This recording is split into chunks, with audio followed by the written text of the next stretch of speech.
Halo teman-teman, selamat datang di podcast kita. Kali ini kita bakal ngobrol santai soal perilaku konsumen di era digital. Topik ini sebenarnya dekat banget sama kehidupan kita sehari-hari kita. Apalagi sekarang hampir semua orang belanja lewat online. Ya nggak sih? Iya benar. Kayak mulai dari beli makanan, baju, skincare, sampai kebutuhan kuliah semuanya bisa lewat HP. Bener banget. Nah sebenarnya perilaku konsumen itu apa sih? Jadi singkatnya perilaku konsumen itu adalah cara seseorang memilih, membeli, menggunakan sampai menilai suatu produk atau jasa. Jadi di era digital sekarang ini perilaku konsumen itu berubah banget teman-teman. Dulu orang itu harus datang langsung ke tokonya. Sekarang kita tinggal buka aplikasi aja gitu, cari barang gitu, tinggal check out aja gitu kan. Lalu tinggal tunggu paket datang gitu. Ada beberapa hal sih yang memengaruhi perilaku konsumen kayak apa aja gitu. Nah yang pertama di sini ada faktor budaya. Contohnya sekarang belanja online udah jadi kebiasaan.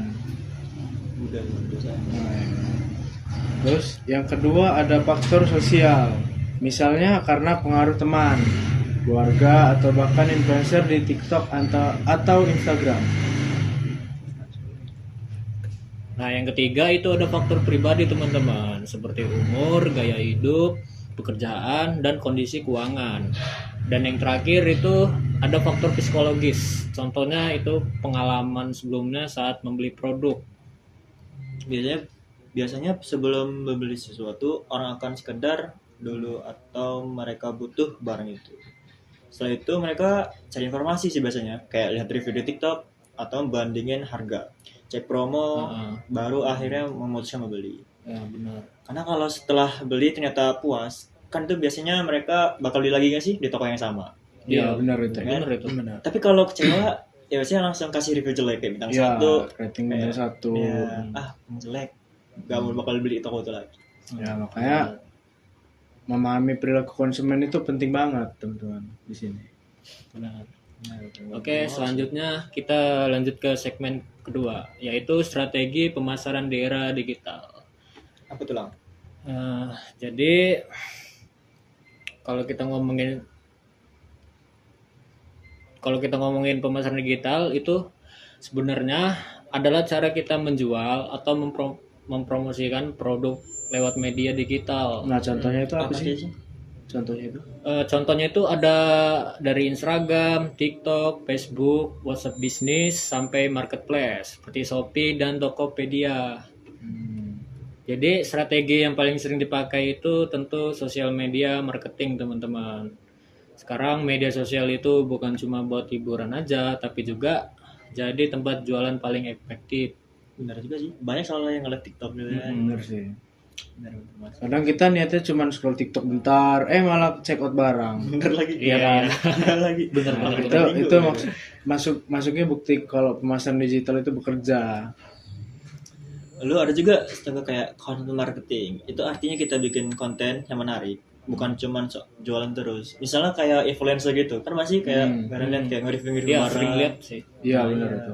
Itu banyak banget yang bersiluaran di FYP. Kayak, wih produknya bagus nih katanya. Terus kita beli, wah cocok nih. Kan kane udah gitu. Iya. Kayak misalnya kalian buat tentang review laptop gitu. Terus itu ada edukasinya, ada review produknya atau konten lucu yang tetap nyambung sama hal produk itu. Iya. Benar. Karena orang itu kan sekarang lebih suka konten yang bermanfaat sih daripada iklan yang terlalu memaksa. Ya, Iya Iya, benar. bener sih. karena banyak banget konten yang memaksa kayak membagus-bagusan bareng tapi itulah. Nah selanjutnya ada influencer marketing. Banyak bisnis kerjasama dengan influencer karena orang lebih percaya rekomendasi orang yang mereka ikuti. Ya. Kayak misalkan kita ditulis sama dokter Tirta atau kayak bahan apa produk apa. Iya, Ya benar. banget sih. Iya. Tapi kalau misalnya influencer yang nggak terkenal ataupun kita nggak percaya gitu sama dia, kayaknya buat iya. belinya agak ragu Iya nggak sih. ragu. Jadi sangat penting gitu. Oke, selanjutnya itu ada marketplace optimation.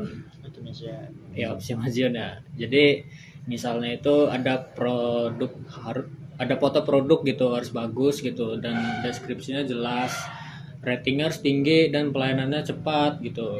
Nah, Dan terus fast respon itu. Fast respon itu kan penting banget sih. iya benar itu. Bener banget. Karena pembeli kan sekarang maunya serba cepat gitu ya. Nah, apalagi paling malas tuh udah balas pay, cek barang gitu. Gak ada balas-balas kadang Iya, kita.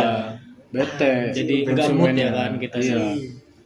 Nah, dan yang terakhir itu kan kita harus menjaga hubungan dengan pelanggan gitu. Misalnya kita kasih diskon gitu kan, khusus member, cashback atau pelayanan yang ramah gitu. Loyalitas lah. Iya, Iya, loyalitas. loyalitas tuh karena sangat penting sekali ya kan. Nah, Iya benar.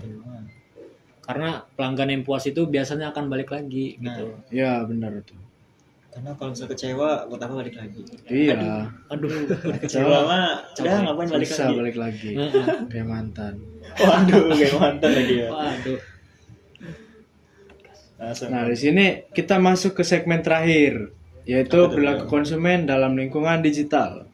Konsumen zaman sekarang itu beda banget dibanding dulu. Benar, beda banget. Semuanya cepat, praktis, nggak ribet kan. Yang instan-instan Kalau aja. iya kayak yang lu bilang tadi, kalau di chat lama pasti bete, pindah ke Asli. toko lain ya kan. Ada toko lain dah. Pelanggar mahal langsung cari toko sebelah. Ya, Benar sih. Selain itu juga review ini berpengaruh loh, sangat ngaruh. asli. Kadang orang lebih percaya komentar pembeli dibanding iklan penjualan sendiri. Ya, kan tuh lebih jujur. Iya, beli. lebih jujur. Kayak pengalaman apa yang pernah beli. Nah, rating tinggi itu juga jadi senjata utama bagi Darang. Benar. Sama konsumen ini juga suka benar bandingin pilihan-pilihannya kan. Yoi. Tapi masih pasti gak banding-bandingin. Asli. Kayak di. Ya. Yang disebut. Ya disebut. Jangan. Jangan sebut lah itu ya. Pasti nih ya, orang kalau misalnya sebelum beli barang tuh ya, mereka pasti buka banyak toko sekaligus. Kayak misalkan pengen beli laptop gitu kan, kayak kita Iya. pasti Lenovo misalkan. Kita bisa jadi kayak misalnya nonton di gadgetin dulu, abis itu ke apa sih yang YouTube yang review-review lagi itu? Apa lagi? Si ini siapa? Gadgetin ya? Itu Iya, gadgetin, gadgetin, tidak gadgetin, ya. Ada satu lagi, nah itulah lupa yang gendut itu orangnya. Kadang kalau dari situ kita, wah cocok nih barangnya. Kita buka Shopee, terus misalnya buka official, terus yang buka yang terdekat di Lampung gitu. Itu pasti kita main dulu bro. Terus kayak kita pasti juga ngeliat tuh, kayak misalnya promonya yang mana sih yang paling gede itu. Ya kayak gratis ongkir ya. Oh, iya bener banget. Sale. Ya, flash diskon sale. besar. Nah benar. Bagi flash sale ntar lagi nih, kayak di 55 ya? 55. 55 ntar lagi nih. Pasti banyak yang kembali nih. Itu kayak apa ya? Bikin kurir capek lah. Pasti di tanggal 55 tuh pasti paling banyak Asli. Asli. Iya. yang check out tuh pasti. Pegel itu. Pasti banget. Benar-benar. Tapi itu sih triknya. Malah jadi lebih berdak gitu cuy. Nah, oke, selanjutnya itu kan apa yang dijelasin Yusuf tadi kan kita juga di sini ada tantangannya teman-teman, yaitu konsumen digital juga gampang pindah ke kompetitor gitu kan. Jadi kalau pelayanannya buruk atau barangnya mengecewakan, mereka nggak akan mikir dua kali buat cari toko lain gitu. Makanya pelaku usaha benar-benar menjaga kualitas produknya, pelayanan dan reputasi online-nya gitu. Apalagi sekarang sih kalau misalnya di Shopee itu udah ada sih beberapa toko yang pakai bot chat. Iya Pernah benar, ada. Sering lihat sih itu. Iya. Karena kalau misalnya bot chatnya nggak masuk, chat dengan admin baru Iya. adminnya. Itu ada fiturnya. Iya. Itu sih. Maksudnya. Intinya ya di era digital ini konsumen jadi lebih aktif, lebih kritis dan punya banyak pilihan. Jadi nggak cuma hanya satu pilihan. Karena memilih saat itu kadang Bikin kecewa. mengecewakan. Ya. Kecewa banget sih ya. Dan terus ya kalau misalnya kalau bisnis itu ya, mau bertahan itu harus bisa mengikuti perubahan itu. Kayak kita harus bisa menyesuaikan lah Iya benar. Benar sih. sama konsumennya kayak mana. Apalagi kan kita nih salah satu pengusaha ya. Iya Iya. benar sih. Asli. Oke teman-teman, mungkin itu dulu pembahasan dari kami. Semoga obrolan santai ini bisa membantu kalian lebih paham soal perilaku konsumen dan strategi pemasaran di era digital. Sekian, terima kasih. Terima kasih. Oke.